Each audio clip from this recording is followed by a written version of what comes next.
আমি আপনাকে বিয়ে করতে বাধ্য হয়েছি ঠিকই, কিন্তু আপনি আমার থেকে কোনরূপ বইয়ের সেবা পাবেন এমন আশা রাখিয়েন না। আর না আমার উপরে নিজের স্বামীর অধিকার খাটাতে আসবেন, নয়তো আপনার বিরুদ্ধে এমন কেস সাজাবো যে জেল আর কোর্টেই বাকি জীবন কেটে যাবে।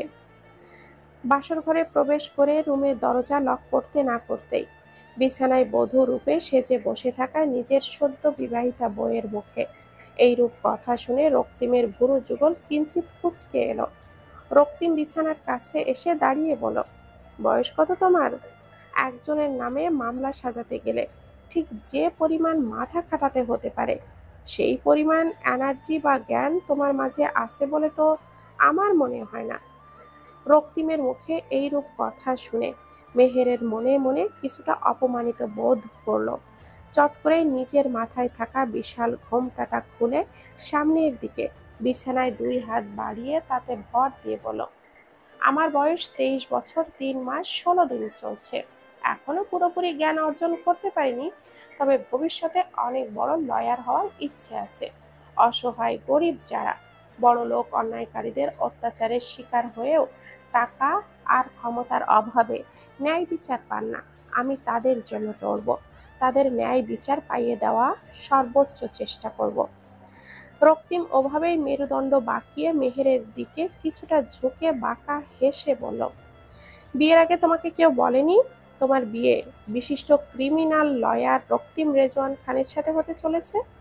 মেহের অবাক দৃষ্টিতে রক্তিমের দিকে তাকিয়ে বলল, ক্রিমিনাল লয়ার মানে? সামান্য ক্রিমিনাল লয়ারের মানে জানো না, আর হতে চাও জনদরদি লয়ার? অর্থ জানি আমি। ক্রিমিনাল লয়ার তো তাদেরকে বলা হয় যারা অন্যায়ের বিরুদ্ধে প্রতিবাদ করে না, বরং অন্যায়কারীকে সঙ্গ দেয়, তাদের করা অন্যায়গুলোকে ধামাচাপা দেয়। আর ন্যায় বিচার পাওয়ার আশায় যারা নিজেদের শেষ সম্বল বসতি ভিটেটুকুও কেস লড়ার পেছনে খুইয়ে বসে, শেষ পর্যন্ত তাদের আর ন্যায় পাওয়া হয় না। আপনাদের মৃত্যু কিছু জঘন্য পেশার মানুষরূপী অমানুষদের জন্য। মেহেরের এইরূপ কথা শুনে রক্তিম সোজা হয়ে দাঁড়িয়ে শব্দ করে হাসতে শুরু করলো। রক্তিমের হাসি এই মুহূর্তে মেহেরের কাছে পৃথিবীর ভেতর সবথেকে বিষাক্ত কিছু মনে হচ্ছে। মেহেরের চোখে মুখে রক্তিমের জন্য ফুটে ওঠা ঘৃণার মাত্রা আরো কয়েক গুণ বেড়ে গেল। পরেক্ষণেই রক্তিম হাসি থামিয়ে বলল, তোমার আর আমার মাঝে থাকা পার্থক্যটা ঠিক দিন আর রাতের মাঝে থাকা পার্থক্যের মতো দাঁড়ালো।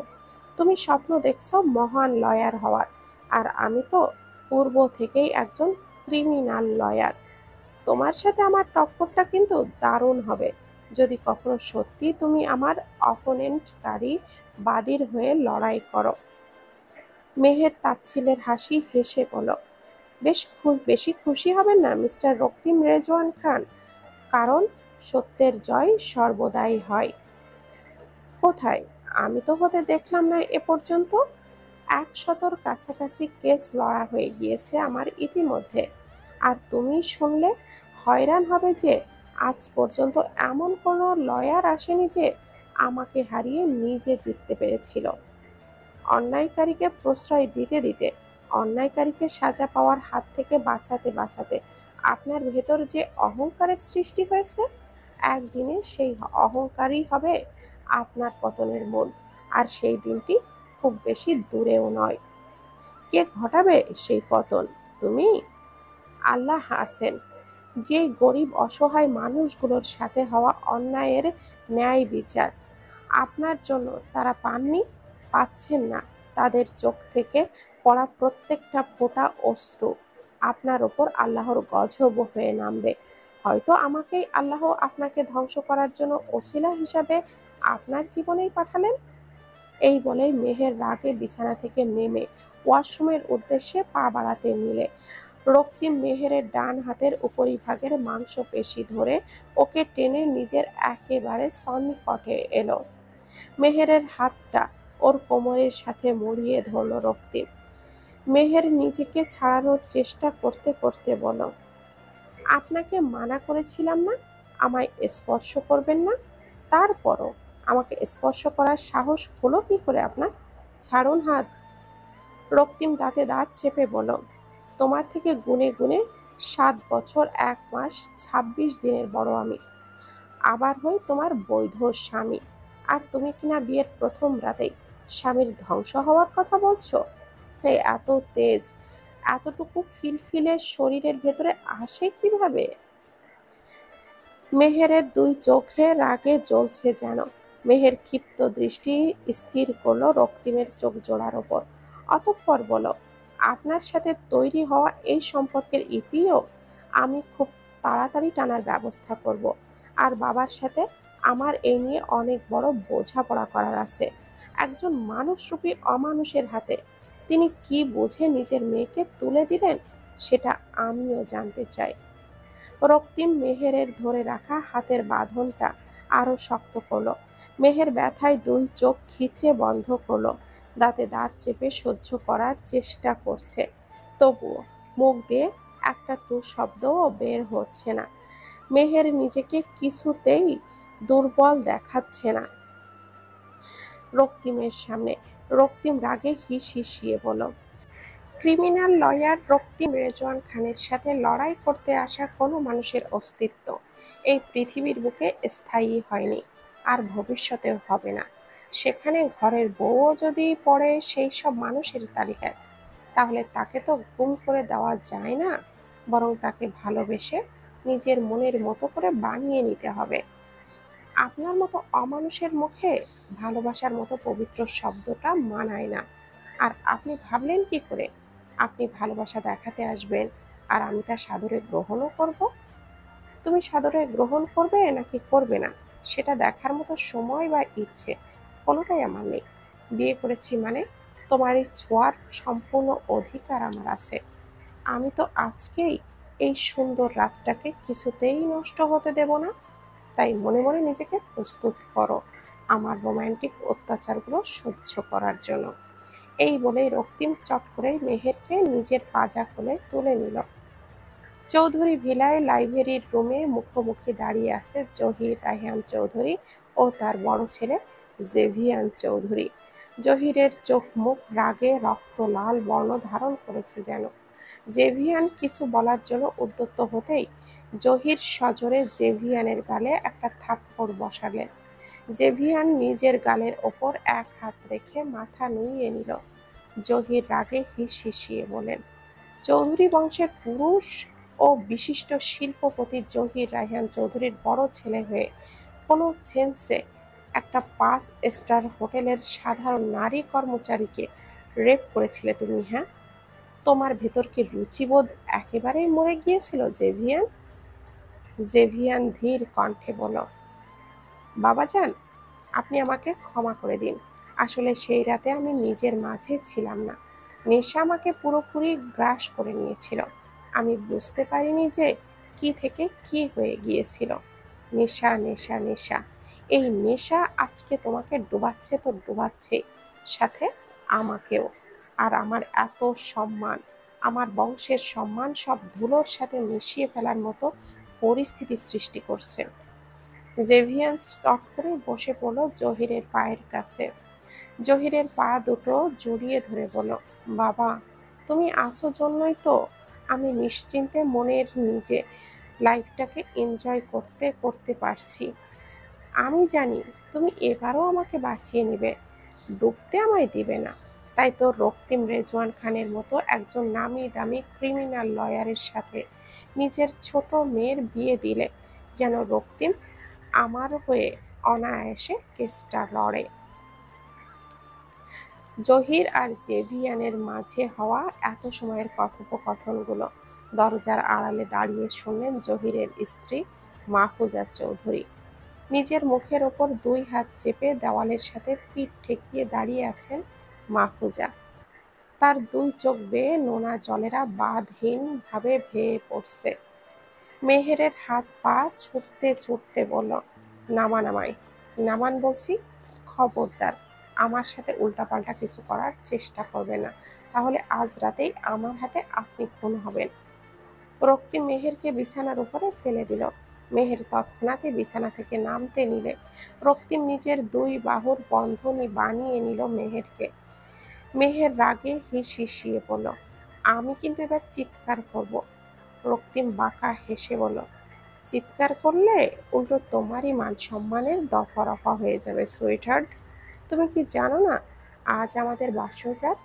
স্বামীর দুষ্টু মিষ্টি আদর সহ্য করতে না পেরেই কেবল স্ত্রী চিৎকার করে। বাহিরে থাকা প্রত্যেকটা মানুষ, যাদের কান পর্যন্ত তোমার চিৎকার পৌঁছাবে, সবাই তো এটাই ভাববে। মেহের ঘৃণায় নিজের মুখটা অন্য পাশে ঘুরিয়ে নিল। রক্তিম মেহেরের থুতনিটা ধরে ওর মুখটা নিজের মুখের সোজাসুজি করে বলল, নজর সরিয়ে মুখ লুকিয়ে আজ বাঁচতে পারবে না তুমি আমার হাত থেকে। কি যেন বলছিলে একটু আগে? খুব তাড়াতাড়ি এই সম্পর্কের ইতি টানার ব্যবস্থা করবে, কিন্তু ওটি তো হতে দেওয়া যাচ্ছে না। তাই তোমার শরীরের প্রতিটি লোমকূপেই আমার ঠোঁটের স্ট্যাম্প বসানোর ভীষণ জরুরি হয়ে দাঁড়িয়েছে। মেহের কিছু বলতে নিবে, তার পূর্বেই রক্তিম মেহেরের ঠোঁটের ভাঁজে নিজের ঠোঁটটা ডুবিয়ে দিল। মেহের নিজেকে ছাড়ানোর জন্য হাত দিয়ে রক্তিমের বুকের ওপরে প্রেসার দিতে গেলে রক্তিম মেহেরের দুই হাত নিজের এক হাতের মাঝে নিয়ে ওর মাথাটা ওপরের বিছানার সাথে শক্ত করে চেপে ধরল। অতঃপর মেহের নিজের পা দ্বারা প্রতিহত করার চেষ্টা করল। রক্তিম নিজের শরীরের সম্পূর্ণ ভার মেহেরের উপরে ছেড়ে দিল। আস্তে আস্তে রক্তিমের প্রতিটি স্পর্শ গাঢ় থেকে আরো গাঢ় হতে শুরু করলো। শত চেষ্টা করেও রক্তিমের হাত থেকে নিজেকে বাঁচাতে পারল না মেহের। মাঝরাতে নিস্তব্ধতা ভেঙে মেহেরের কান্নার শব্দ ছড়িয়ে পড়েছে ঘর জুড়ে। সাদা চাদরের আড়ালে নিজেকে ঢেকে গুটিসুটি হয়ে বিছানায় বসে হাঁটুতে মুখ গুজে কাঁদছে মেহের। হেঁচকি উঠে গিয়েছে, গলার স্বর থেমে থেমে কাঁপছে তার। বেলকুনিতে রেলিংয়ের পাশে দাঁড়িয়ে আঙ্গুলে ধরা সিগারেটটা ঠোঁটের ভাঁজে নিয়ে একটু পর পর টান দিচ্ছে আর বাতাসে ধোঁয়া ছড়াচ্ছে রক্তিম। রক্তিম যেখানে দাঁড়িয়ে আছে সেখান থেকে মেহেরকে স্পষ্ট দেখা যাচ্ছে। রক্তিমের দৃষ্টি স্থির মেহেরের দিকে। রক্তিম উদম লোমশ বুক জোড়া ঘামে ভেজা, তার চোখ ছুঁই ছুঁই চুলগুলো বাতাসে উঠছে হালকা ভাবে। রক্তিম ওর হাতে থাকা সিগারেটটাতে শেষ টান দিতেই তা দোতলা থেকে নিচে ফেলে দিল। অতঃপর রুমের ভেতরে প্রবেশ করে মেহেরের পাশে এসে দাঁড়িয়ে বলল, একদিনেই কান্না করে চোখের পানি সব শেষ করলে? এরপর যখন তোমায় আদর করতে যাব তখন তো আর চোখের কোনো সুখের পানি জমতে দেখার ভাগ্য আমার হবে না। রক্তিমের এমন কথায় মেহেরের ফুটন্ত তেলের মতো করে শরীরটার ওপর যেন পানির ছিটা পড়ল।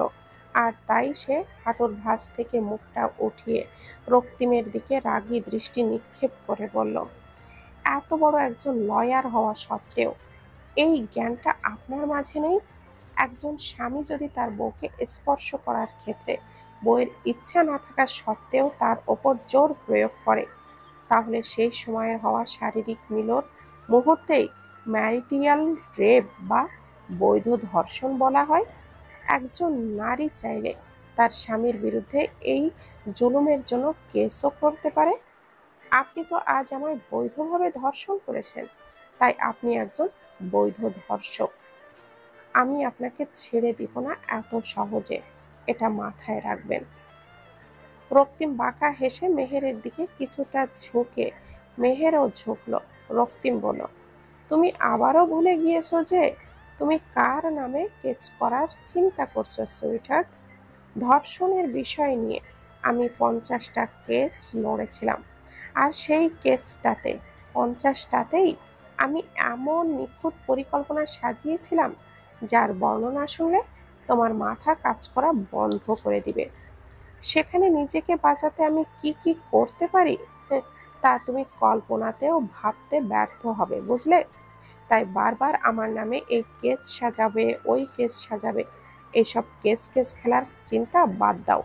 নতুন বিয়ে হয়েছে, হ্যান্ডসাম রোমান্টিক বর পেয়েছো, ব্যাস সবসময় নিজে হাসি খুশি থাকো, আর বরকেও আদর করতে বাধা না দিয়ে তাকেও খুশি রাখো। মেহের রাগে দুই হাত রক্তিমের বুকের উপরে প্রেসার দিয়ে ওকে সরানোর জন্য উদ্যত হলে রক্তিম মেহেরের হাত দুটো ধরে ওকে টান দিয়ে নিজের অনেকটা কাছে আনলো। ফলস্বরূপ মেহেরের শরীর ঢেকে রাখা শুভ্র রঙা চাদরটা ওর কাঁধ থেকে নেমে বুকের কিছুটা অংশ দৃশ্যমান হলো। রক্তিমের দৃষ্টি মেহেরের সেই দৃশ্যমান অংশে স্থির হলো। রক্তিমের কেমন যেন মাতাল মাতাল অনুভূতি হতে শুরু করলো।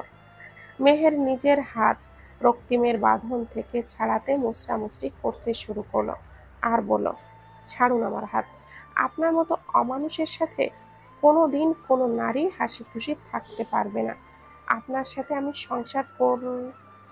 মেহের পুরো কথাটা শেষ করতে পারল না। রক্তিম আবারও ডুবে গেল মেহেরের ঠোঁটের মাঝে। মেহের যেন ছটফট করছে নিজেকে ছাড়াতে। তেমনি রক্তিমের আচরণ আরো মাতালময় হচ্ছে। মিনিট পাঁচেক পর রক্তিম মেহেরের ঠোঁটের ভাঁজ থেকে নিজের ঠোঁটটা সরিয়ে নিতেই মেহের রক্তিমের বুকের ওপরে থুতু ছিটিয়ে দিল। রক্তিম হেসে তৎক্ষণাৎই মেহেরকে চাদর জড়ানো অবস্থাতেই পাজা কোলে তুলে নিয়ে অশ্রমের দিকে গিয়ে অগ্রসর হতে শুরু করলো। মেহের নিজের হাত পা ছুটতে ছুটতে বলল, আপনাকে আমি খুন করে ফেলবো। আমাকে নামান বলছি। আপনার স্পর্শে আমার ঘৃণা কাজ করে। ঘৃণা করি আমি আপনাকে।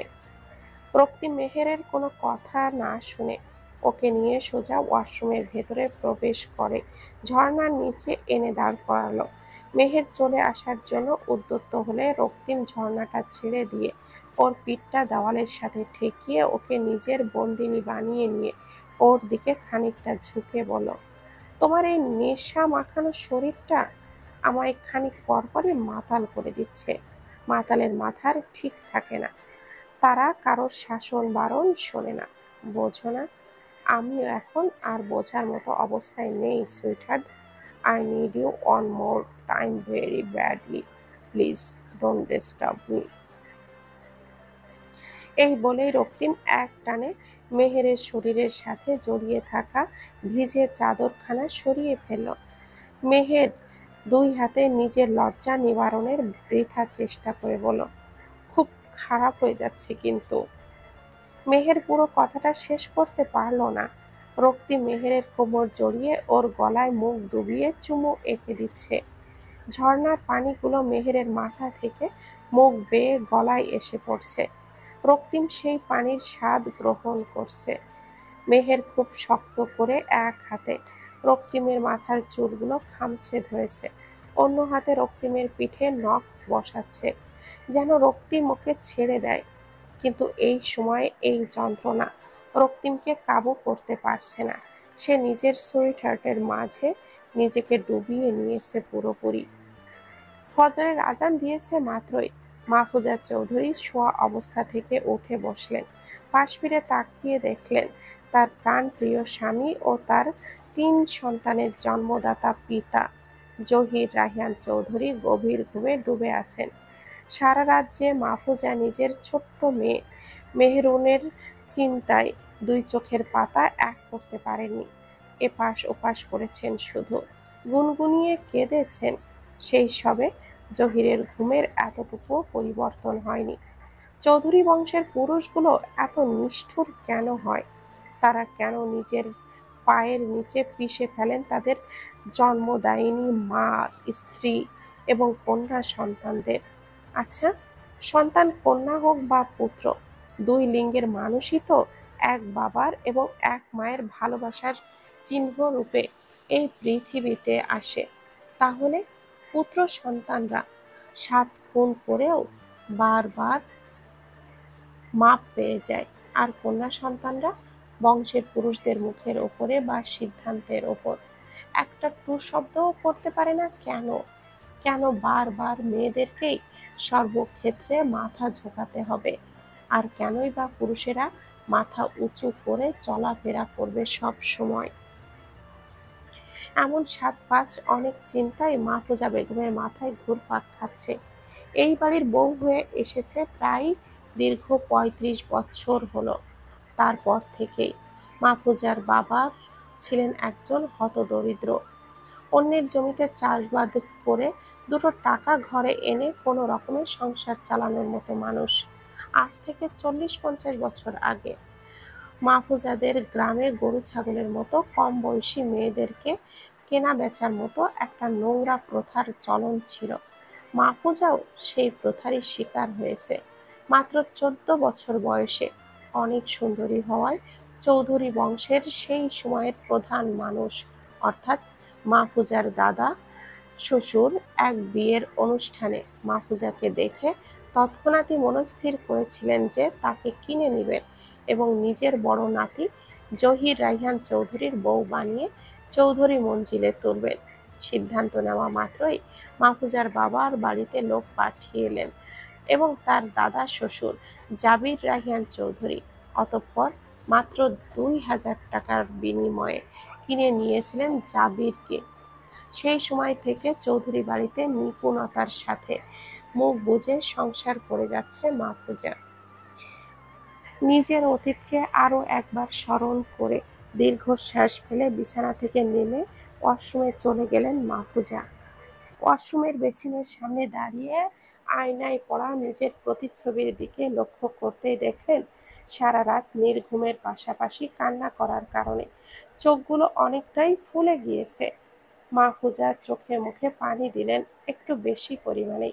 অতঃপর অজু করে ওয়াশরুম থেকে বেরিয়ে আলমারি থেকে জায়নামাজটা নিয়ে ফজরের নামাজটা আদায়ের জন্য বসে পড়লেন। নামাজ শেষে মোনাজাতের জন্য হাত উঠিয়ে নিজের বুকের ভেতর সব দুঃখ কষ্ট নিংড়ে বের করে দিলেন মাহফুজা। সকালবেলা দরজায় কড়া নাড়ার শব্দে ঘুম ভেঙে গিয়েছে মেহেরুন্নেছার। চোখ মেলে তাকাতেই নিজেকে রক্তিমের উদম লোমশ বুকের মাঝে আষ্টে পৃষ্ঠে জড়ানো অবস্থায় আবিষ্কার করল। মেহেরের স্মরণ হলো গত রাতে তার সাথে পরপর ঘটে যাওয়া সকল ঘটনার কথা। মুহূর্তের মধ্যে রাগে দুঃখে ঘৃণায় মেহেরের ফর্সা মুখশ্রী হালকা লাল বর্ণ ধারণ করেছে। মেহের নিজেকে ছাড়ানোর চেষ্টা করলে রক্তিম ঘুমন্ত অবস্থাতেই আরো গভীরভাবে মেহেরকে নিজের সাথে জড়িয়ে নিল। রক্তিমের এহেন কাজে মেহের রাগ এইবার বিরক্তিতে পরিণত হলো। মেহের কিছু একটা ভেবে বিড়বিড়িয়ে বলল, খুব শখ না আমাকে বুকের মাঝে নিয়ে ঘুমানো? আরাম বের করছি না আপনার ভণ্ড পুরুষ কোথাকার। এই বলে মেহের রক্তিমের বুকের কয়েকটা লোম নিজের আঙ্গুলের সাথে পেঁচিয়ে খুব জোরে টান দিল। রক্তিমের অত্যাধিক ব্যথায় অনুভব হতেই সে মেহেরকে ছেড়ে দিল। ঘুম ছুটে গিয়েছে রক্তিমের। শোয়া অবস্থা থেকে উঠে বসল রক্তিম। বিরক্তিতে কপাল কুঁচকে এসেছে রক্তিমের। মেহের চট করে বিছানা থেকে নেমে দাঁড়ালো। ওর হাতে ছিঁড়ে এসেছে রক্তিমের বুকের কিছু লোম। রক্তিম নিজের বুকের সেই স্থানে হাত বুলাতে বুলাতে সামনে তাকাতেই মেহেরকে ঠোঁট বাঁকিয়ে হাসতে দেখে বুঝতে সক্ষম হলো সকাল সকাল তার এই যন্ত্রণার আর্টিস্ট তার ঘরের ও মনের মালকিন ব্যতীত দ্বিতীয় কেউ নয়। রক্তিম নিজের শারীরিক এই যন্ত্রণাকে ভুলে গিয়ে বাঁকা হেসে বলল, মাত্র কয়েক ঘন্টা ঘুমিয়েছি, এতটুকু সময়ের মাঝে আমার আদরগুলো মিস করছিলে সুইটহার্ট? মুখ ফুটে বললেই পারতে, সকাল সকাল তোমার আমার এই আবদার তোমার হ্যান্ডসাম বর ফেলতো না, বরং সাদরে গ্রহণ করে নিত। রক্তিমের এইরূপ কথা শুনে মেহেরের হাসি থেমে গেল। চোখ ছোট ছোট করে রক্তিমের দিকে তাকিয়ে ওর বলা কথাগুলোর মানে বোঝার চেষ্টা করলো মেহের। রক্তিম বিছানা থেকে নেমে আসতে দেখে মেহেরের হুঁশ ফিরল।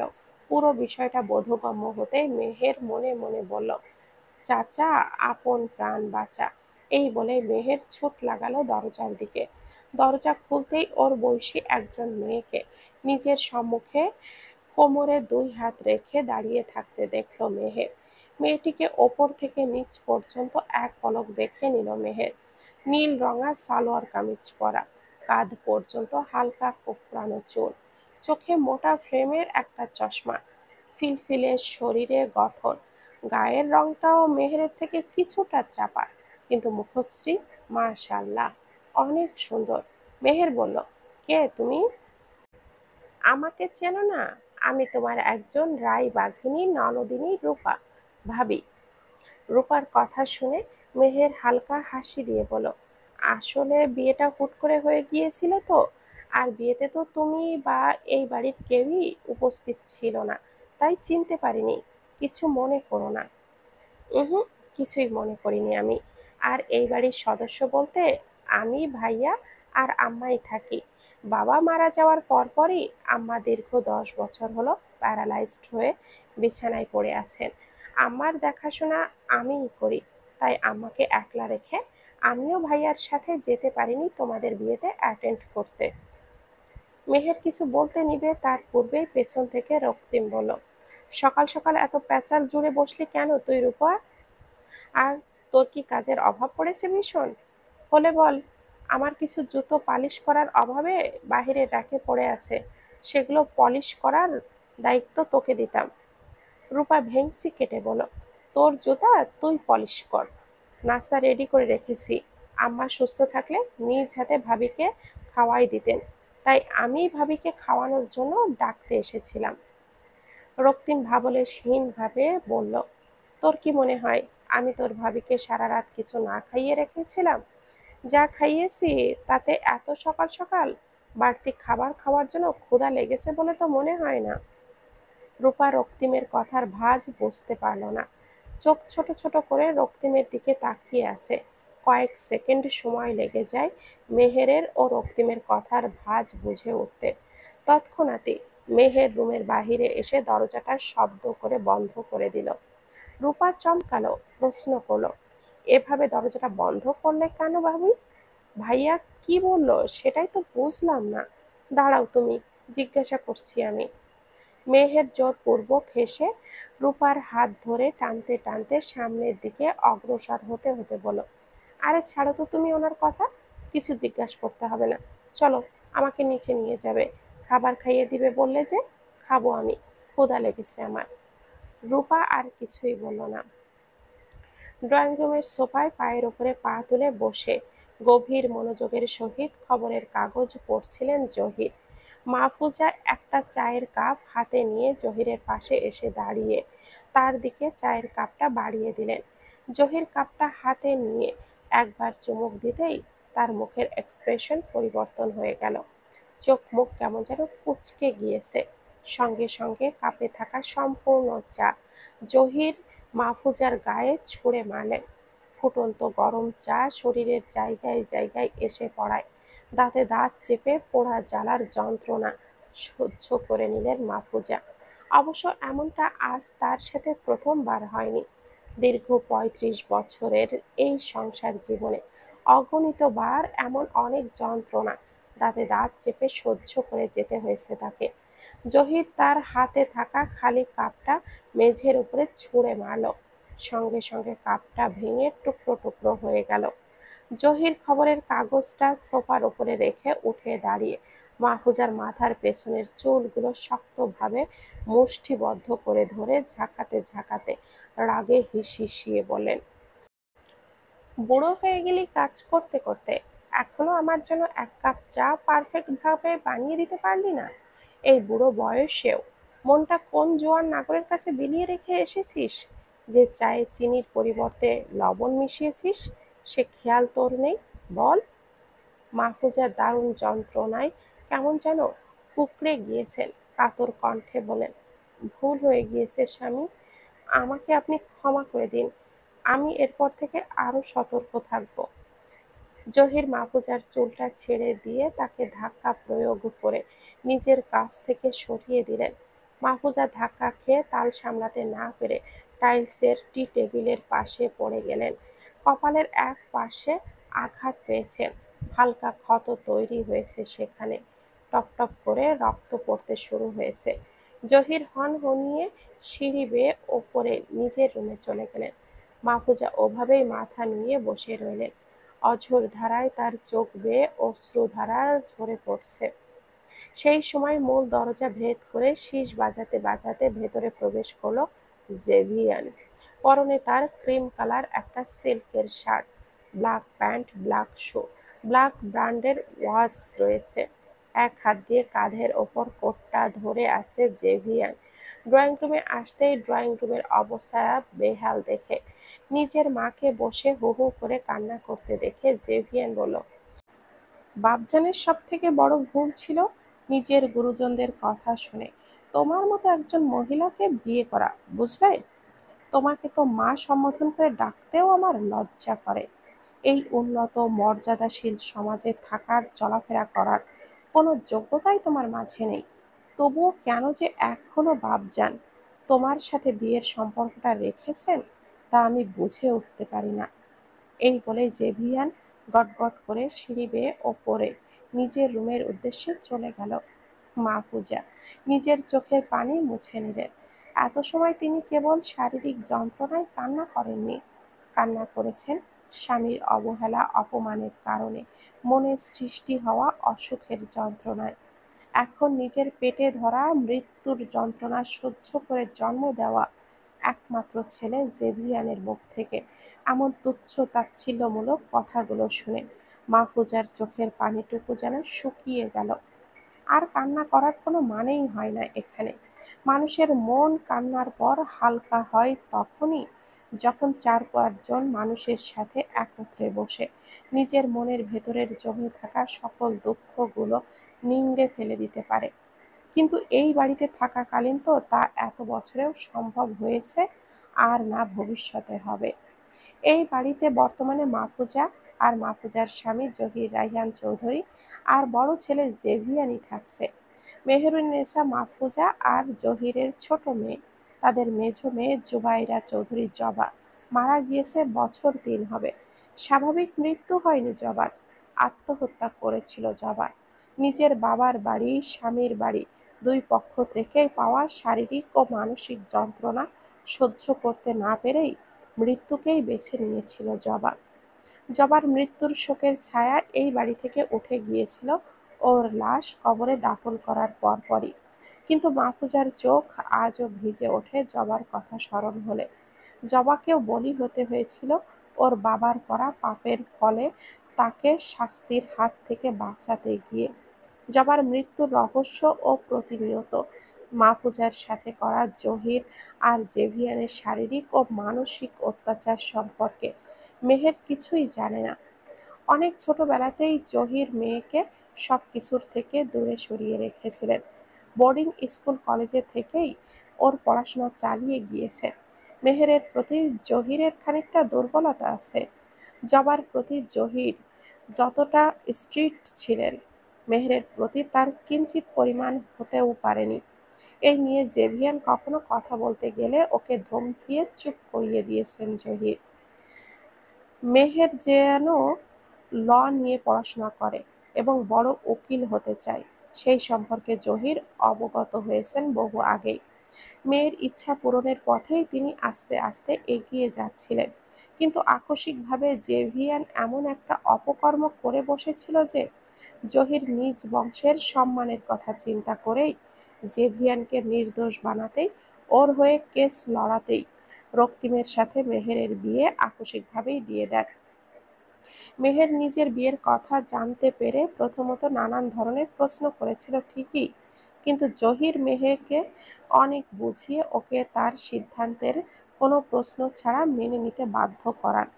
অতঃপর মেহেরের বিবাহ কার্য সম্পন্ন হয় রক্তিমের সাথে। সকালের নাস্তা সেরে মেহের রূপার সাথে ওর শাশুড়ি মা সুজানা খানের সাথে রুমে আসলো ওর সাথে প্রথম সাক্ষাৎ এর উদ্দেশ্যে। সুজানা খানের অবস্থা দেখে মেহেরের ভেতর থেকে একটা দীর্ঘশ্বাস বেরিয়ে এলো। রূপা স্বাভাবিকভাবেই সুজানার পাশে বসে দাঁড়িয়ে বলল, আমা দেখো কাকে নিয়ে এসেছি, তোমার একমাত্র ছেলের বউ গো। যেমন মিষ্টি দেখতে, সে তেমনই মিষ্টি, ওর নাম জানো? মেহেরুন্নেছা চৌধুরী। আদর করে সবাই ওকে মেহের বলে ডাকে। সুজানা চোখ ঘুরিয়ে মেহেরের দিকে তাকালেন। মুখ দিয়ে কিছু বলার অনেক চেষ্টা করছেন, কিন্তু পারছেন না। প্যারালাইজডের কারণে মুখটাও হালকা বেঁকে গিয়েছে সুজানার। ফলস্বরূপ তার বলা প্রতিটি কথাই অস্পষ্ট শোনা যায়। কথা বলার চেষ্টা যখন অনেক বাড়িয়ে দেন, তখনই ঠোঁটের এক পাশ দিয়ে থুতু বেরিয়ে আসে। রূপা সযত্নে টিস্যুর সাহায্যে সুজানার থুতুগুলো মুছে দিতে দিতে বলল, আম্মা তুমি তাড়াতাড়ি সুস্থ হয়ে ওঠো। তোমাকে এভাবে দেখতে যে আমার আর ভালো লাগে না, ভীষণ কষ্ট হয় জানো। মেহের রূপার কাঁধে হাত রেখে বলল, মন খারাপ করো না রূপা, আল্লাহ আছেন, তিনি নিশ্চয়ই আন্টির প্রতি সদয় হবেন। আর আমি তো আছি এখন তোমার সাথে। আমরা দুজনে মিলে আন্টির সেবা করব। দেখবে আন্টি সব সমস্যা এবার পালাতে বাধ্য হবে। সুজানার দুই চোখের কোণে নোনা জল জমে গিয়েছে। তিনি তো মেহেরকে দেখে বা ওর কথা শুনে নিজের মনের ভাবগুলো ক্লিয়ারলি প্রকাশ করতে পারছেন না। তাই তার চোখে এই পানি সুখের কিনা দুঃখের তা বোঝা মুশকিল। অনেক সময় ধরে রক্তিম ফ্রেশ হয়ে রুমের মেঝেতে পায়চারি করছে আর একটু পর পর দরজার দিকে লক্ষ্য করছে। ফর্সা সুঠাম দেহে ধূসর রঙা টি শার্টটি আর কালো রঙা ট্রাউজারটাতে দারুণ মানিয়েছে রক্তিমকে। পরপরই বিরক্তির স্বরে রক্তিম বলল, বিয়ের আগে ভাবতাম বিয়ের পর বউ আমায় গোসলের সময় টাওয়াল বাড়িয়ে দিবে, গোসল সেরে বের হওয়ার পর বিছানার উপরে আয়রন করা জামা কাপড় রেডি করা দেখব, এরপর আদর করে নাস্তা করার জন্য ডাকবে। কিন্তু না, এই সব স্বপ্ন আমার স্বপ্নই রয়ে গেল। রক্তিমের কথা শেষ হতে না হতেই মেহের রুমে প্রবেশ করে আলমারি খুলে নিজের হাত ব্যাগটা বের করলো। অতঃপর ফোন, চার্জার আরো প্রয়োজনীয় কিছু জিনিস ব্যাগে ঢুকাতে শুরু করলো। রক্তিম যে এই ঘরেই উপস্থিত আছে সেই দিকে মেহেরের কোনো ভ্রুক্ষেপই নেই যেন। রক্তিম বলল, কোথায় যাওয়ার প্রস্তুতি নেওয়া হচ্ছে? মেহের ব্যাগটা কাঁধে নিয়ে দরজার দিকে অগ্রসর হতে হতে বলল, কোথায় যাব, কি করব সেই কৈফিয়ত আপনাকে দেওয়ার প্রয়োজন আমি মনে করি না। রক্তিম মেহেরের হাতটা ধরে হ্যাচকা টান দিয়ে ওকে নিজের বুকে এনে ফেলল। রক্তিমের আকস্মিক এমন কাজে মেহের কিছুটা ভয় পেয়ে যায়। দুই চোখ বুজে নিয়েছে সে। রক্তিম দাঁতে দাঁত চেপে বলল, বিবাহিত তুমি, তোমার স্বামী এখনো বেঁচে আছে, আর বর্তমানে তোমার গার্জিয়ান তোমার স্বামী, অর্থাৎ এই রক্তিম রেজওয়ান খানের পারমিশন ব্যতীত ঘরের বাইরে এক পাও রাখতে পারবে না তুমি, বুঝলে? মেহের চোখ মেলে তাকালো রক্তিমের দিকে। মেহেরের দুই চোখে রাগ ও ঘৃণা সমানভাবে বিরাজ করছে। মেহের বলল, কিসের স্বামী? আমি গতকালই আপনাকে বলেছি না আমি আপনাকে আমার স্বামী হিসাবে মানি না, আর না আপনাকে আমার উপর স্ত্রীর অধিকার খাটা। মেহের পুরো কথাটা শেষ করার পূর্বেই রক্তিম মেহেরের হাতটা ছেড়ে ওর কোমর জড়িয়ে ধরল। মেহের নিজেকে ছাড়ানোর জন্য কেবলই ছটফট করছে। রক্তিম মেহেরের দিকে কিছুটা ঝুঁকল, মেহেরও ঝুঁকল। রক্তিম বাঁকা হেসে বলল, তুমি হয়তো ভুলে গিয়েছ আমি তোমার উপর স্বামীর আসল অধিকার ইতিমধ্যে খাটিয়ে ফেলেছি, সেটাও শুধু একবার না, পরপর দুবার। তোমার এই শরীরের প্রতিটি জায়গায় আমার ঠোঁটের স্ট্যাম্প বসানো রয়েছে। মেহের রাগে হিসিয়ে বলল, পুরুষ হয়ে জন্ম নিয়েছেন এই জন্য নিজেকে তো কি না কি ভেবে বসে থাকেন সব সময়। আসলে কি জানেন, পুরুষ হয়ে জন্ম নিলেই সব পুরুষ সুপুরুষ হতে পারে না, কিছু পুরুষ কাপুরুষও হয়। আর সেই কাপুরুষের সার্টিফিকেট একজন নারীই পারে একজন পুরুষের হাতে তুলে দিতে। আমিও আপনার হাতে তুলে দিলাম, আপনাকে কাপুরুষের তালিকায় শীর্ষ স্থানে বসালাম, বুঝলেন? এইসব কাপুরুষ সুপুরুষ নামে আমার কিছুই যায় আসে না সুইটহার্ট। জীবনে বহু বদ নামে নিজেকে সম্বোধিত হতে দেখেছি। আপনি শুধু কাপুরুষই নন, আপনি একজন ভণ্ড পুরুষও। ছাড়ুন আমায়। রক্তিমের হাতের বাঁধন ঢিলে হলো। মেহের নিজেকে ছাড়িয়ে রুম থেকে বেরিয়ে গেল। রক্তিম মেহেরের যাওয়ার পানে তাকিয়ে বলল, শালার জীবনের কেস জিততে গিয়ে বহু মানুষের মুখে নিজেকে শয়তানের নাতি বলেও সম্বোধন হতে শুনেছি। এখন এমন নাম শুনে কেবলই হেসেছিলাম, কিন্তু আজ নিজের বউয়ের মুখে নিজেকে ভণ্ড পুরুষ নামে সম্বোধিত হতে দেখে অন্তরে এত জ্বালা অনুভব হচ্ছে কেন? বাস স্ট্যান্ডে এসে বাসের জন্য দাঁড়িয়ে আছে মেহের। অনেক সময় পেরিয়ে গিয়েছে, বাস আসার কোনো নামগন্ধই নেই।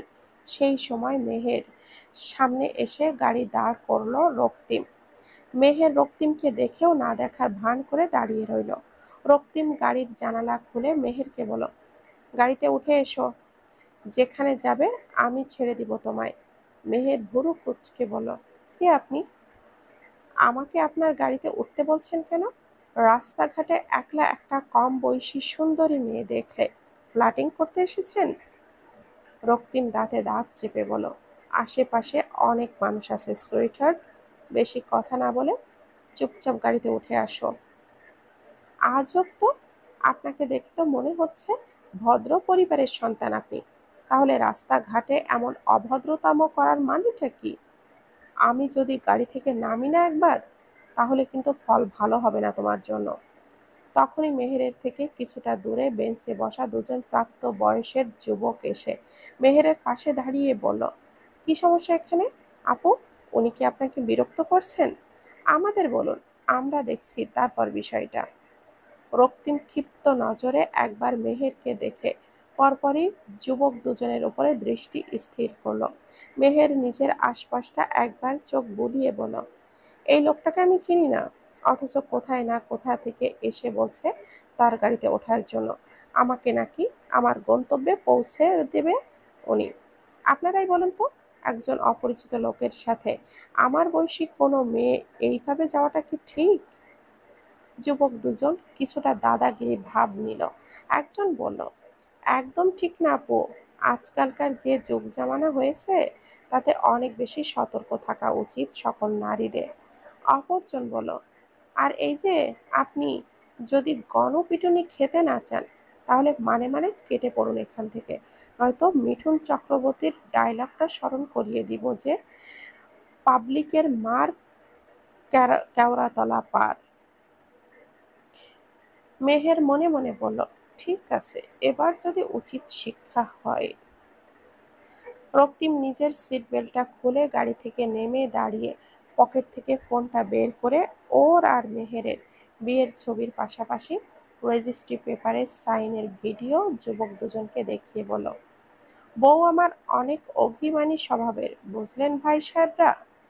সকালে একটু আদর যত্নের ডোজ কম পড়ে গিয়েছিল, তাই রাগ করে বাপের বাড়ি চলে যাবে বলে বেরিয়েছিল। এখন রাগ ভাঙাতে এসেছি আর বলেছি গাড়িতে উঠেতে ছেড়ে দিব বাপের বাড়ি। অভিমানের মাত্রা এত বেড়ে গিয়েছে যে সবার সামনে নিজের স্বামীকেও চিনেও না চেনার ভান ধরেছে। এবার বলুন, আপনাদের কি করা উচিত? রক্তিম যে এই মুহূর্তে দাঁড়িয়ে এমন কিছু করে বসবে তা কল্পনাও করেনি মেহের। মেহেরের চোখের আকৃতি এতটাই বড় হয়ে গিয়েছে যে মনে হচ্ছে এই মুহূর্তেই মণি জোড়া ওর চোখের কোঠর থেকে বেরিয়ে আসবে। যুবক দুজন মেহেরকে উদ্দেশ্য করে বলেন, কি আপামনি, আপনাদের স্বামী স্ত্রীর মাঝে হওয়া মনোমালিন্যের বিষয় এভাবে পাবলিক প্লেসে প্রেজেন্ট করার কোনো দরকার ছিল না তো। এসব ঘরোয়া বিষয় ঘরের ভেতরেই থাকাকালীনই সলভ করে নিতে হয়।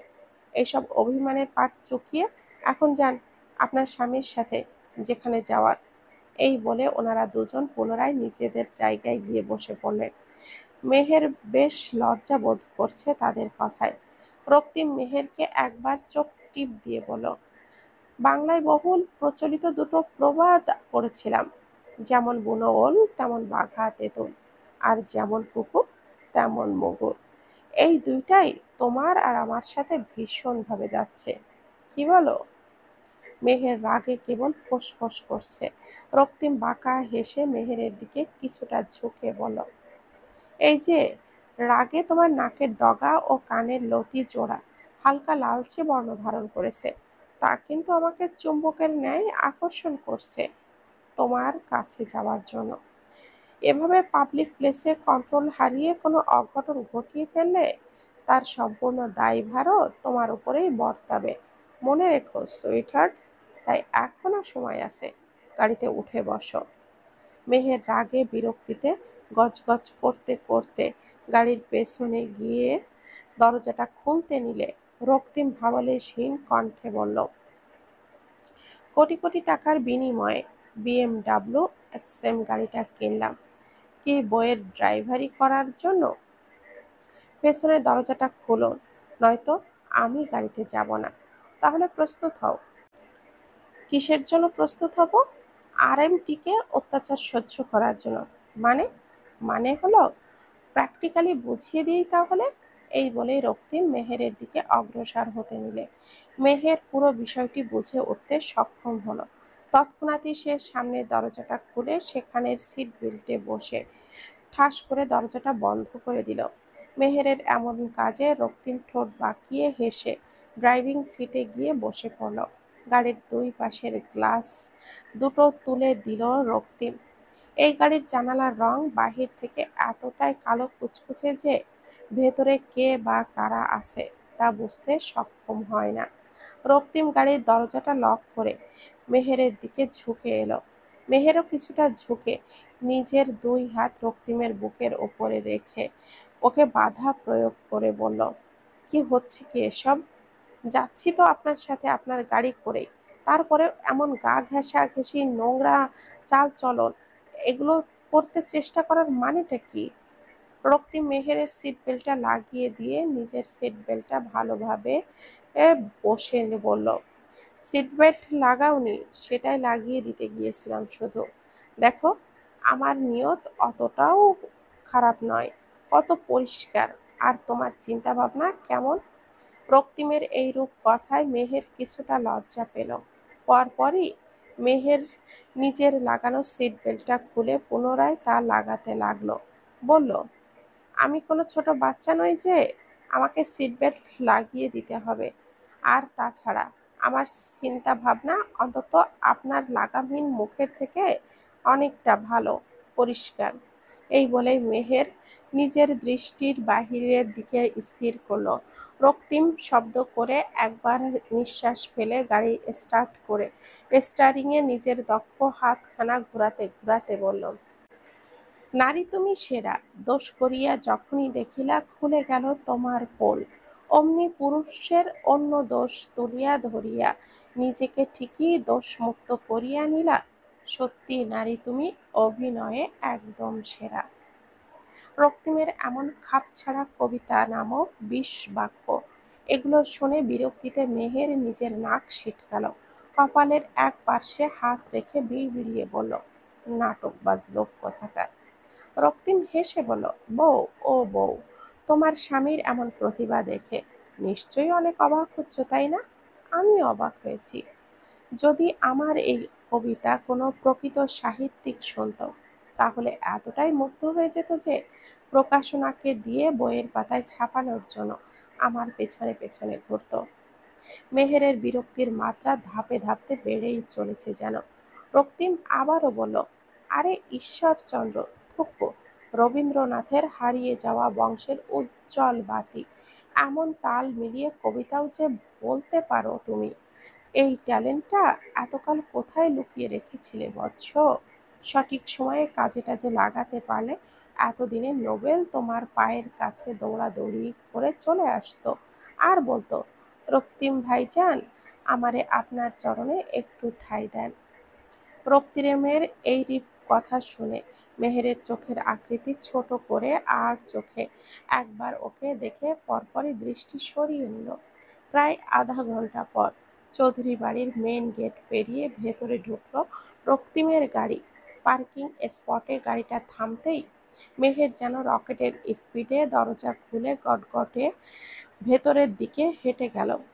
রক্তিম ধীরে সুস্থে সিট বেল্টটা খুলে সিটে হেলান দিয়ে গভীর নিঃশ্বাস ছাড়ে বলল, আহ, জীবনটা মনে হচ্ছে বদনার মতো কাটবে শেষমেশ। বিয়ের পর প্রথমবার শ্বশুরবাড়ি আসলাম, আর আর আমার একমাত্র বউ তার স্বামীকে রেখেই উধাও হয়ে গেল। কি কপাল আমার! অবশ্য শ্বশুর শাশুড়িকে দেখতেই তো গেল নাকি?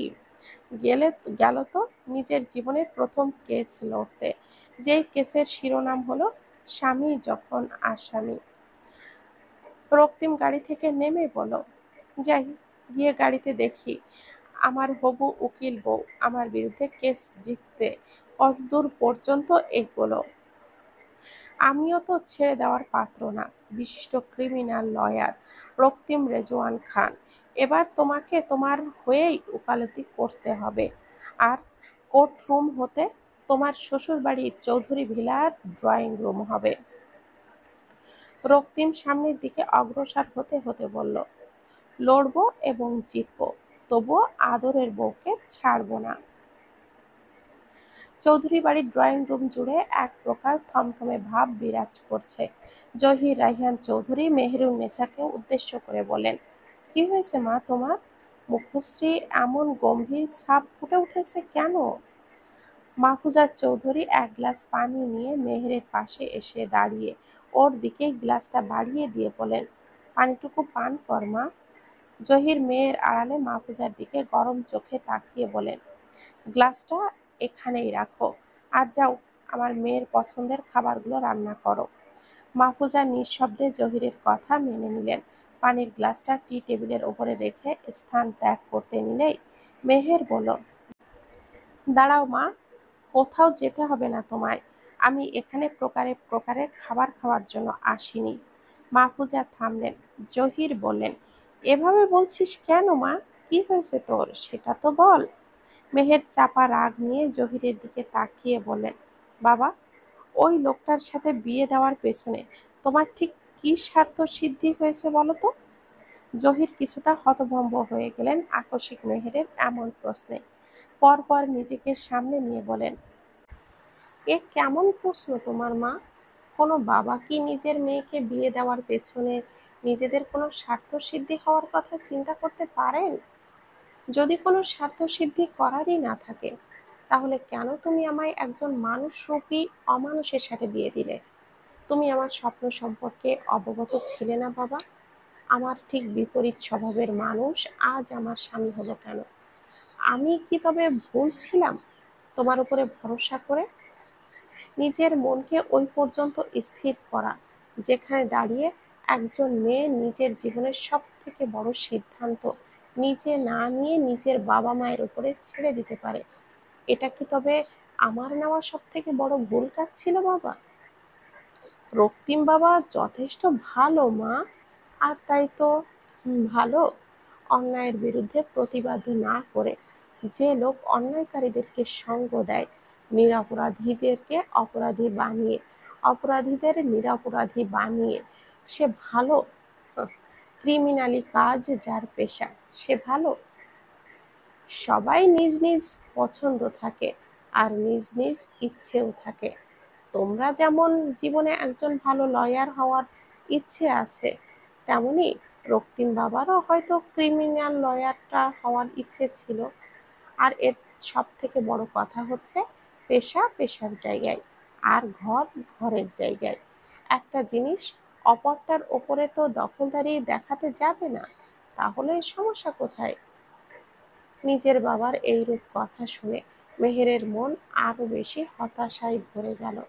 মেহের শব্দ করে একবার দীর্ঘশ্বাস ফেলল। সেই সময় মূল দরজা ভেদ করে রক্তিম অসহায় সহসায় ভেতরে প্রবেশ করলো। জেভিয়ানো অতিরিক্ত নেশা করে বাড়ি ফিরেছে আজ সে, তাই তো নিজ পায়ে পর্যন্ত হাঁটতে পারছে না সে। মেহের জেভিয়ানের এমন অবস্থা দেখে অনেক অবাক হলো। রাগে জহিরের মুখশ্রী হালকা লালচে বর্ণ ধারণ করেছে, কারণ মেহের জানে না তার ভাইয়ের এমন রূপ সম্পর্কে। মেহের সোফা ছেড়ে উঠে দাঁড়িয়ে বলল, ভাইয়া, তুমি নেশা করেছো? জেভিয়ার নিজেকে রক্তিমের থেকে ছাড়িয়ে নিল। অতঃপর ঢুলতে ঢুলতে মেহেরের দিকে কিছুটা এগিয়ে এসে বলল, হ্যাঁ করেছি নেশা আমি। আজ প্রথমবার করছি না। আমার জীবনের 3 ভাগ সময়ই তো কেটেছে নেশা জাতীয় দ্রব্য সেবন করতে করতে। অবশ্য তুই আমায় আজ প্রথম এই অবস্থায় দেখছিস, কারণ হোস্টেল থেকে বাড়িতে এসে যেই সময়টুকু তুই থাকতি, সেই সময়ের ভেতর আমি নেশা করতাম না। বাবা নিষেধ করতো এই জন্য। আজ তো পূর্ব থেকে অবগত ছিলাম না যে তুই আসবি আজ, তাহলে হয়তো আজও নেশা করে বাড়িতে ফিরতাম না। এই বলে জেভিয়ান হাসতে শুরু করলো। জহির রাগের স্বরে বললেন, জেভিয়ান, যাও ঘরে যাও তোমার, এখানে এভাবে বিশৃঙ্খলা করো না। জেভিয়ান হাসি থামিয়ে নিজের 2 চোখে 2 হাতের ওপর পিঠ দিয়ে একবার ঘুরিয়ে ঘষে নিয়ে বলল, আর তো মাত্র একটা পোল খুলে গেল আমাদের আদরের মেয়ের সামনে বাবা। এখনো আরো অনেক বড় সত্য ওর জানার বাকি, সেগুলো না বলেই ঘরে চলে যাব আমি? মেহের বলল, এসব তুমি কি বলছো ভাইয়া? আরো কোনো সত্য আমার জানার বাকি আছে? জহির বললেন। ওর কথা ধরো না তুমি মা, নেশা করে এসেছে ও, তাই উল্টোপাল্টা কথা বলছে সে। জেভিয়ান, তোমায় আমি ঘরে যেতে বললাম না? মাতাল অবস্থায় আর রাগের মাথায় মানুষ যা বলে তা সত্য বলে বাবা, তাই আমি শুনবো ভাইয়া কোন সত্য কথা বলছে। এই বলে মেহের কয়েক কদম এগিয়ে এসে দাঁড়ালো জেভিয়ারের সামনে। জহিরের কপালে স্পষ্ট চিন্তার ছাপ স্পষ্ট ফুটে উঠল। জহির মাহফুজাকে চোখের ইশারা করলেন, তিনি যেন জেভিয়ানকে এখান থেকে নিয়ে যায়। মাহফুজা মাহফুজা ইশারা বুঝতে পেরে জেভিয়ানের কাছে এসে ওর হাতটা ধরে বলেন, মেহের মা, এখন তোমায় ওর সাথে কোনো কথা বলতে হবে না। জেভিয়ান বাবা, তুমি আমার সাথে চলো, আমি তোমার রুম পর্যন্ত দিয়ে আসছি। মাহফুজার এইরূপ কথায় জেভিয়ানের রাগ আরো জাগ্রত হলো।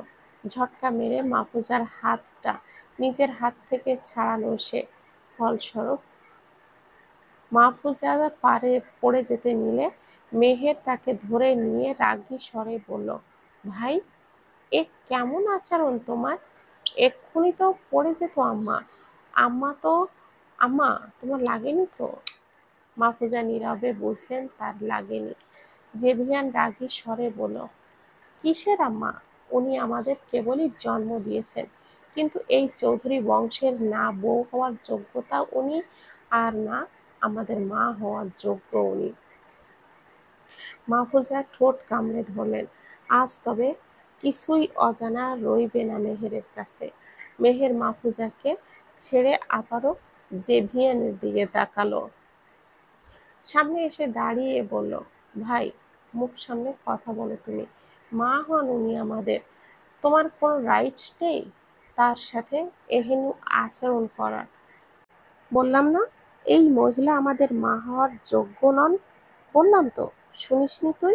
এই মহিলাকে আজ থেকে ৩৫ বছর আগে আমাদের দাদু দাসী রূপে মাত্র কয়েক হাজার টাকার বিনিময়ে কিনে এনেছিল এই বাড়িতে। এরপর বাবা এই মহিলার রূপ দেখে মুগ্ধ হয়ে গিয়েছিলেন, তাই দয়া করে তাকে বিয়ে করেছিলেন। তাই আজ পর্যন্ত না বাবা তাকে নিজের বউয়ের মর্যাদা দিয়েছেন, আর না আমি তাকে মা হিসাবে মেনে নিয়েছি। শুধুমাত্র বাবার তোর প্রতি না জানি কি এত দুর্বলতা রয়েছে, যার জন্য সব সত্য তোর থেকে লুকিয়ে রেখেছে, আর মিথ্যে নাটক নিজেও করেছে, আমাকেও করতে বাধ্য করেছে। রক্তিম নিজেও এত গভীরভাবে এই বাড়ির সব কথা জানতো না, আজ একটু একটু করে জানছে, আর অবাক হচ্ছে সে নিজেও। মেহের একবার ঢোক গিলে নিল। এইসব সে কি শুনছে আজ? নিজের কানকে যেন বিশ্বাস করতে পারছে না সে। মাহফুজা মাথা নুয়ে নীরবে চোখের পানি ফেলছেন কেবল। জহির স্তব্ধ হয়ে দাঁড়িয়ে আছেন। কি বলবেন জেভিয়ানকে, কিভাবে আটকাবেন, সেই সব নিয়ে যেন ভ্রুক্ষেপ দেখানোর এনার্জি আর তার ভেতর নেই। জেভিয়ান আবারও বলল, তুই তো জানতি জবা স্বাভাবিকভাবে মৃত্যুবরণ করেছিল, কিন্তু আসলে জবার মৃত্যুর স্বাভাবিকভাবে ছিল না মেহের। জবা আত্মহত্যা করেছিল, আর জবার মৃত্যুর জন্য কেবল বাবা দায়ী। বাবা নিজের করা অন্যায়কে ধামা চাপা দিতে নিজের মতোই এক অমানুষের হাতে তুলে দিয়েছিল জবাকে। কারণ জবার প্রতি বাবার কোনো দুর্বলতা ছিল না। জবা তো আমাদের সাথেই এই বাড়িতে থাকতো, বড় হয়েছিল, আর তাই আমাদের প্রত্যেকের জনের আসল রূপ সম্পর্কে অবগত ছিল। স্বামীর থেকে পাওয়া শারীরিক ও মানসিক অত্যাচারগুলো সহ্য করতে না পেরেই জবা সেই দিন আত্মহত্যা করেছিল, এই চৌধুরী বংশের সম্মানের কথা চিন্তা করে। জবার মৃত্যুকে স্বাভাবিক মৃত্যু হিসাবে তুই সহ বাকি সকলের সামনে তুলে ধরেছিল বাবা। মেহেরের নিজের চোখের সামনে কেমনটা যেন ঝাপসা হয়ে আসছে। টুপটাপ কয়েক ফোঁটা নোনা জল ওর চোখ বেয়ে গড়িয়ে দুগাল বেয়ে গেল। মেহের পিছিয়ে যেতে নিলে টি টেবিলের সাথে ধাক্কা খেল। পড়ে যেতে নিয়েও নিজেকে সামলে নিল সে। বুকটা ভেতর থেকে কেমন যেন চাপা যন্ত্রণা অনুভব করছে মেহের। জেভিয়ান মেহেরের দিকে ঢুলু ঢুলু পায়ে এগিয়ে এসে বললেও, তোর সাথেও রক্তিমের বিয়েটাও কিন্তু নর্মাল বিয়ে ছিল না মেহের। জেভিয়ানের ঠোঁটে ফুটে ওঠে পৈশাচিক হাসির রেখা। মেহেরের নোনা জলে টইটুম্বুর চোখ জোড়া নিয়েই তাকালো জেভিয়ানের দিকে। জেভিয়ান বলল, অবশ্য এবার বাবার করা অন্যায়ের জন্য বলির শিকার হতে হয়নি তোকে, হতে হয়েছে আমার করা অন্যায়ের জন্য বলির শিকার। শুনবি কি অন্যায় করেছি আমি? মেহেক পলকহীন চোখে তাকিয়ে আছে জেভিয়ানের দিকে। আরো কি কি শুনতে হবে ওকে আজ? আর কত যন্ত্রণা পাওয়াই বা বাকি আছে ওর? এবার যেই ধাক্কাটা পেতে চলেছে মেহের, তা কি সামলে নিজের পায়ে দাঁড়িয়ে থাকার শক্তি পাবে সে? জেভিয়ান হাসতে লাগলো। হাসতে হাসতে বলল, ধর্ষণ করেছি আমি। একটা 5 স্টার হোটেলের সাদাসিধে লেডি কর্মীকে ধর্ষণ করেছি। চৌধুরী বংশের ছেলের গায়ে ধর্ষণের দাগ লাগলে সেই দাগ তো চৌধুরী বংশের ওপরেই পড়বে। তাই বাবা বাধ্য হয়ে আমাকে নির্দোষ প্রমাণিত করতে ক্রিমিনাল লয়ার রক্তিম রেজওয়ানকে রক্তিম রেজওয়ানের কাছে গিয়েছিল যেন সে আমার হয়ে এই কেসটা লড়ে। আর শালা তোর স্বামীও এই সুযোগটাকেই কাজে লাগালো, অফারটা করেই বসলো, যদি বাবা তোর সাথে রক্তিমের বিয়েটা দেয় তারপরেই আমার হয়ে কেসটা লড়বে এবং আমাকে নির্দোষ প্রমাণ করে দিবে। কিন্তু আমি জানি না রক্তিম তোকে চিনল কেমন করে। পূর্ব থেকে সে চিনলে তো কেউ হুট করে কাউকে বিয়ে করার কথা বলতে পারে না ভাই, তাই না? এরপরও বাবা রাজি হলেন, তোকে 7-5 ভুজুং ভাজুং বোঝালেন, তোর সাথে রক্তিমের বিয়েটাও হয়ে গেল।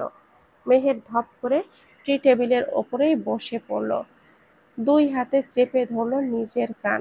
2 হাতে শুনতে পাচ্ছে, সে কিছুই শুনতে পাচ্ছে না, বিষে ভরপুর যেন এক একটা কথা। অবশ্য একটা কেস লড়ার জন্য বিশিষ্ট ক্রিমিনাল লয়ার রক্তিম রেজওয়ানের সাথে আমাদের পরিবারের একটা পাকাপোক্ত সম্পর্ক তৈরি হয়ে ভালোই হয়েছে।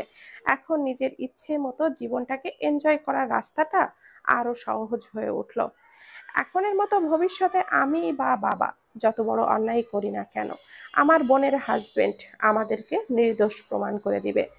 জেভিয়ান পুরো কথাটা শেষ করার পূর্বেই সবাইকে অবাক করে দিয়ে মেহেরুন্নেছা টি টেবিল থেকে উঠে সজোরে জেভিয়ানের গালে একটা থাপ্পড় দিল। জেভিয়ান গালের ওপরে হাত রেখে দাঁড়িয়ে আছে। পরপরই মেহের জেভিয়ানের মুখের ওপরে থুতু ছুঁড়ে মেরে বলল, তোর মতো অমানুষকে এতদিন আমি আমার বাবা মায়ের পর তৃতীয় গার্জিয়ান হিসাবে মেনে এসেছিলাম, সম্মান করতাম, অনেক ভালোবাসতাম। এইসব ভাবতেও আমার শরীর গুলিয়ে আসছে। অবশ্য আমি কাকে কি কি বলছি, আসল গুরুত্ব হলো এই বাড়ির সব থেকে বড় অভিনেতা আমার জন্মদাতা পিতা। এই বলে মেহের ঘুরে দাঁড়ালো জহিরের দিকে। জহির মাথা হালকা নুয়ে রেখেছে, চেহারায় ফুটে আছে গম্ভীরতার কড়া ছাপ। মেহের জহিরের দিকে দু কদম এগিয়ে এসে বলল, কেন করলেন আপনি আমার সাথে মিস্টার জহির রায়হান চৌধুরী? দীর্ঘ 23টা বছর ধরে আমাকে সব সত্য থেকে দূরে সরিয়ে রেখেছিলেন, নিজেদের আসল মুখটা মুখোশের আড়ালে ঢেকে রেখে। আমার সাথে কি দারুণই না অভিনয় করে গিয়েছিলেন। আমার মায়ের মতো প্রিয় আপাকেও মেরে ফেলেছেন আপনি। নিজের দিকে কখনো একটু ভালোভাবে তাকিয়ে দেখেছিলেন? আপনার হাতে যে অদৃশ্য রক্তের দাগ লেগে আছে, জবা আপার রক্তের দাগ, একবারও কি বুকের ভেতরটা মোচড় দিয়ে উঠলো না আপনার? মেহের থামলো, দম ফেললো বার কয়েক, আবারও বলল, আপনার বাবা ওই মানুষটাকে দাসী রূপে কিনে নিয়ে এসেছিল মানলাম, কিন্তু ইসলামী শরিয়ত মেনে তো তাকে আপনি বিয়েই করেছিলেন, করেছিলেন তো? তাহলে তাকে বইয়ের অধিকার ও যোগ্য সম্মান না দিয়ে তার ওপর অত্যাচার করে আপনি নিজেকে সুপুরুষ বলে দাবি করতে পারেন কি করে? আপনার যেই ছেলে একজন নিরীহ নিরপরাধ মেয়ের ইজ্জত হরণ করে আপনার কাছে আসলো, তাকে নিজ হাতে গলা টিপে হত্যা না করে নির্দোষ বানানোর জন্য নিজের মেয়েকে পর্যন্ত আরেক অমানুষের হাতে তুলে দিয়েছেন। কেমন মানুষ আপনি? আদতে আপনাকে মানুষ বলা উচিত? মেহেরের কথার ভাঁজে ভাঁজে ও ক্ষিপ্ত দৃষ্টিতে ওর বাবা ভাইয়ের জন্য ঘৃণার প্রখর ছাপ স্পষ্ট ফুটে উঠেছে। মেহের জহিরের মুখ থেকে সরে এসে ওর মা মাহফুজার সামনে গিয়ে দাঁড়ালো। মাহফুজা মাথা নুইয়ে রেখে নিঃশব্দে কান্না করেই যাচ্ছেন এখনো। মেহের বলল, আম্মা, তুমি আমাকে শুধু এতটুকু বলো, তুমি কি জানতে তোমার ছেলের করা এত বড় পাপ ঢাকতে আমার সাথে ওনার বিয়ে দিয়েছেন তারা? পূর্ব থেকে জানতে নাকি না, এতটুকু বলো। মাহফুজার কান্নার বেগ বেড়ে গেল। মুখ ফুটে কিছুই বলতে পারলেন না তিনি, কেবল মাথা এপাশ ওপাশ নাড়িয়ে বোঝালেন না, তিনি পূর্ব থেকে এই বিষয়ে অবগত ছিলেন না। মেহের শব্দ করে একবার দীর্ঘশ্বাস ফেলল, অতঃপর জেভিয়ানের সামনে আবারও এসে দাঁড়িয়ে ডান হাতের শাহাদাত আঙ্গুলটা উঠিয়ে ক্ষিপ্ত কণ্ঠে বলল, পাপ তার বাপকেও ছাড়ে না মিস্টার জেভিয়ান চৌধুরী। আজ এই মুহূর্ত থেকে এই বাড়ির সাথে আমি আমার সব সম্পর্ক শেষ করলাম। আমি জানবো আমার বাবার বাড়ি বলতে কিছুই নেই, যারা ছিল তারা মারা গেছেন, আর আপনাকে ও আপনার বাবাকে উপযুক্ত শাস্তিটাও আমিই পাইয়ে দিব। আর সেই শাস্তি পাওয়ার হাত থেকে আপনাদের পছন্দের ক্রিমিনাল লয়ার মিস্টার রক্তিম রেজন খানও বাঁচতে পারবে না। এই বলেই মেহের জেভিয়ানকে পাশ কাটিয়ে চলে আসতে নিলে জেভিয়ান মেহেরের হাতের উপরি অংশের মাংসপেশি শক্ত করে চেপে ধরে টেনে ওকে আবারও নিজের সামনে নিয়ে আসলো। মেহের দাঁতে দাঁত চেপে সেই ব্যথা সহ্য করে নিচ্ছে। জেভিয়ান যেই না মেহেরকে থাপ্পড় দেওয়ার জন্য উদ্যত হয়েছে, এমন সময়ই পেছন থেকে রক্তিম জেভিয়ানের হাতটা ধরে ওকে থামিয়ে দিয়ে জেভিয়ানের হাত থেকে মেহেরকে মুক্ত করে বলল, আহ, আমার একমাত্র শ্বশুরের একমাত্র পোলাওয়া ওরফে সুমন্দি সাহেব, যে নিজে বলেছে সে এখন আপনার বোন নয়, তবে সে কিন্তু আমার বউ রয়েছেই, তাই আমার বউয়ের গায়ে হাত তোলার কোনো রাইট আপনার নেই। তোমার বউয়ের পাখনা গজিয়েছে, যেমন মরার আগে পিপিলিকাদের পাখনা গজায় ঠিক তেমন। কোন সাহসে সে আমাকে জেভিয়ান চৌধুরীকে থাপ্পড় দিয়েছে, আবার থুতুও ছুঁড়েছে? কোন সাহসে এত বড় বড় কথা বলল সে আমার সামনে দাঁড়িয়ে? আজ থেকে ও আমাকে আমি মেরেই ফেল। এই বলেই জেভিয়ান মেহেরের দিকে এগোতে নিলে রক্তিম জেভিয়ানের বুকের ওপরে এক হাত রেখে ওকে থামিয়ে দিয়ে বলল, তুমি আমি আমরা যে কাজ করি তাতেই শুধু আমার বউ কেন, এমন অনেক জনতাই আছে যারা শুধু নিজের জুতোতে গোবর মাখিয়ে সেই জুতো জোড়া দিয়ে আমাদেরকে পেটাতে চায়। তাই আমার বউ যা করছে তা নিয়ে এমন রিয়াক্ট দেখানোর কিছুই নেই। হালকার উপরে ঝাপসা ধোলাই দিয়ে মাফ করে দিয়েছে তোমায়, এটাই ভেবে নিজেকে সান্ত্বনা দাও, বুঝলে? মেহের ঘৃণা ভরা নজরে উপস্থিত সবাইকে একপল দেখে দ্রুত পায়ে চৌধুরী বাড়ি থেকে বেরিয়ে গেল। রক্তিম ও মেহেরের পেছনে পেছনে বেরিয়ে এলো। পার্কিং সাইডে এসে দাঁড়াতেই মেহেরের সাইডের দরজাটা খুলে দিল রক্তিম। মেহের গাড়িতে উঠে বসলে রক্তিম ড্রাইভিং সিটে বসে গাড়ি স্টার্ট করলো। মেহের বলল, ওই বাড়িতে যেতে চাই না, আমাকে এমন জায়গায় নিয়ে যান যেখানে আমি নিজের সাথে একটু আলাদা সময় কাটাতে পারবো। ঘন্টা দুইয়ের পথ অতিক্রম করার পর রক্তিম একটি বিশাল গেট অতিক্রম করে গাড়ি নিয়ে ভেতরে প্রবেশ করলো। 20 গজের সরু ড্রাইভিং ওয়ে রাস্তা ধরে পার্কিং সাইডের দিকে অগ্রসর হচ্ছে রক্তিম। মেহেরের পাশের জানালার কাচ নামিয়ে দিয়েছে অনেকক্ষণ পূর্বেই, কিন্তু রাস্তার দুই ধারে থাকা রং বেরঙের এত এত নজর কাড়া ফুলগুলো মেহেরের মনকে ছুঁতে পারছে না। পার্কিং সাইডে এসে গাড়ি থামালো রক্তিম। অতঃপর ওরা দুজনেই গাড়ি থেকে নামলো। মেহের ওই শরীরে থাকা ওড়নাটা ভালোভাবে শরীরের সাথে জড়িয়ে নিয়ে চুপচাপ হাঁটতে শুরু করলো বাগানের দিকে। জুতোটা কাকর পাথরের ওপরে ছড়া ছড়া শব্দ তুলছে। সূর্য তখনও ডোবেনি। ম্লান আলোয় চারপাশ ভরপুর। বাগানের শুরুর রাস্তায় পা দিতেই রং বেরঙের দেশি বিদেশি ফুলগুলোর সুগন্ধ মেহেরের নাকে এসে লাগছে। চোখ ঘুরিয়ে দেখলো চারপাশটা একবার। গাধার সারিতে কয়েকটা ফুল শুকিয়ে গিয়েছে। সেই মূর্ছা যাওয়া ফুলগুলোর মাঝে যেন নিজের ভেতরটা খুঁজে পেল মেহের। ক্লান্তি, বিষণ্ণতা, বিশ্বাসঘাতকতায় যেমন শান্ত হয়ে গিয়েছে, আজ ওর মনটা তেমনই শান্ত হয়ে গিয়েছে ওই শুকনো ফুলগুলোর মতো। আচ্ছা, শুকিয়ে যাওয়া ফুল কি আবারও উজ্জ্বল ও সজীব হয়ে ওঠে কখনো? ওঠে না। মেহের চুপচাপ এগিয়ে গেল বাগানের মাঝখানে রাখা কাঠের বেঞ্চটার দিকে। চারপাশে ফুল, লতা, গুল্ম, হালকা বাতাস বইছে। মেহের বেঞ্চটার ওপরে বসে পড়ল, পেছনে ঝুঁকে চোখটা বন্ধ করে নিল সে। বুকের মাঝে হালকা চাপ অনুভব করছে, ঠোঁট জোড়া কাঁপছে, হয়তো কান্নারা এবার বাঁধ ভেঙে বেরিয়ে আসতে চাইছে। রক্তিম মেহেরের পেছনে এসে দাঁড়িয়ে বলল, একদিন না একদিন সব সত্য তোমার সামনে খোলসা হওয়ারই ছিল, আজ হলো। এবার এই সত্যগুলোকে মেনে নিতেও হবে তোমায়। মেহের চোখ বুজে থাকা অবস্থাতেই বলল, আপনি ওই ধর্ষকের হয়ে কেস লড়ার জন্য আমাকে বিয়ে করার প্রপোজাল দিয়েছিলেন কেন? আর আপনি আমাকে পূর্ব থেকে চিনলেনই বা কি করে? রক্তিম মেহেরের পাশে এসে বসলো, তারপর বলল, তোমাকে প্রথম দেখেছিলাম ঢাবিতে, তোমার ডিপার্টমেন্ট থেকে আয়োজিত ল কার্নিভালে, প্রতি বছর শীতকালে হয়ে থাকে। এই তো 3 মাস আগে সেখানে আমাকে বিশেষ অতিথি হিসাবে নিমন্ত্রণ করা হয়েছিল। তুমি নাচ দিয়েছিলে, তোমার নাচ দেখেই আমি মুগ্ধ হয়েছিলাম তোমার প্রতি। এরপর তোমার বিষয়ে সব খোঁজ খবর নিলাম, আর মেঘ না চাইতে বৃষ্টির পর হাজির হলো তোমার বাবা তোমার গুণধর ভাইকে নিয়ে, তার করা অপকর্ম থেকে তাকে বাঁচানোর জন্য। আর আমিও সুযোগটাকে হাতছাড়া করলাম না, বানিয়ে নিলাম তোমার আমার নিজের ঘরের ও মনের মালকিন। মেহের সোজা হয়ে বসলো, দৃষ্টি স্থির করলো রক্তিমের ওপর, অতঃপর বলল, আপনি কি চান আমি আপনাকে ভালোবাসি? রক্তিমও তাকালো মেহেরের দিকে, অতঃপর বলল, বইয়ের ভালোবাসা চাইবো না এমন পুরুষ আমি নাকি এই দুনিয়ায় আছে? ওই ধর্ষকের হয়ে কেসটা যদি না লড়েন, আপনি আরো ভালো পথে ফিরে আসেন, অসহায় মানুষদের পাশে দাঁড়িয়ে সততার সাথে কেস লড়েন, তাহলেই আমি আপনাকে ভালোবাসবো। সেটা সম্ভব না সুইটহার্ট। কেন সম্ভব না? আপনি চাইলে অবশ্যই সম্ভব। আমি না সৎ হতে চাই, আর না সততার পথে লড়তে চাই। কিন্তু কেন? সব কেন কিন্তুর জবাব হয় না, অহেতুক প্রশ্ন করা থেকে বিরত থাকো। এই বলে রক্তিম বসা অবস্থায় উঠে দাঁড়ালো। মেহের উঠে রক্তিমের সামনে এসে দাঁড়িয়ে ওর চোখে চোখ রেখে বলল, যদি আপনি আমার কথা না মানেন আর ওই ধর্ষকের হয়ে কেস লড়েন, তাহলে ওকে শাস্তির হাত থেকে বাঁচিয়ে দেন, তাহলে আমি আপনাকে ডিভোর্স দিয়ে দিব, আর সংসার করব না আপনার সাথে। রক্তিম বাঁকা হেসে বলল, পারবে না তুমি এমন কিছু করতে? পারবো না কেন? কারণ আমি সেই রাস্তা খোলা রাখিনি, যতদিন না আমি তোমায় তালাক দিচ্ছি তুমি আমার থেকে নিজেকে মুক্ত করতে পারবে না। মেহেরের ভেতর রাগ ঘৃণা পাল্লা দিয়ে আরো বেড়ে গেল এবার। রক্তিম মেহেরের দিকে কিছুটা ঝুঁকে বলল, পেশা আর পেশার জায়গায়, আর ঘরের বউ ঘরের নিজ জায়গায়। এক পক্ষ আরেক পক্ষের ওপর ইন্টারফেয়ার করবে এমনটা আমি মেনে নিব না।